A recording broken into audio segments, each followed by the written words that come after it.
Hi friends, good morning అండి. కందిపప్పుని కుక్కర్లో తీసుకొని బాగా క్లీన్ చేసుకొని అందులో వాటర్ వేసుకొని కొద్దిగా సాల్ట్ అయితే యాడ్ చేసుకోవాలి. ఆ తర్వాత ఇందులోనే టమోటాలు వేసుకోవాలి. నెక్స్ట్ మనము టమోటాలు వేసుకున్న తర్వాత కట్ చేసుకున్న వంకాయ ముక్కలను కూడా ఇందులోనే వేసేసుకోవాలి. అవి వేసుకున్న తర్వాత టమోటాలు ఎక్కువ వేసుకొని చింతపండు అయితే కొద్దిగా వేసుకోవాలి. నెక్స్ట్ పసుపును కూడా ఇందులోనే యాడ్ చేసుకోవాలి. నెక్స్ట్ మనము ఎర్రకారం కూడా ఇందులోనే యాడ్ చేసుకుంటాము. అలాగే కట్ చేసుకున్న ఆనియన్స్ ఉంటాయి కదా, అవి ఒక 4-5 అయితే పీసులు ఇందులో యాడ్ చేసుకోవాలి. యాడ్ చేసుకున్న తర్వాత మూత పెట్టేసి స్టవ్ పైన కుక్కర్ పెట్టుకొని ఆ తర్వాత ఒక 5-6 విజిల్లు వచ్చేలాగా చూసుకోవాలి. తర్వాత మనం పప్పుని ఇలాగా రుబ్బుకొని ఇందులో ఇంగువ పొడిని కొద్దిగా యాడ్ చేసుకోవాలి.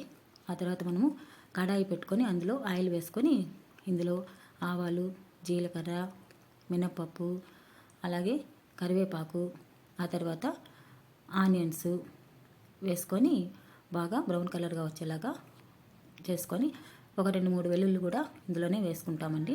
వేసేసుకున్న తర్వాత వీటిని మనము ఆల్రెడీ రుబ్బి పెట్టుకున్నాం కదా పప్పు, ఇందులో మనం యాడ్ చేసుకోవాలి.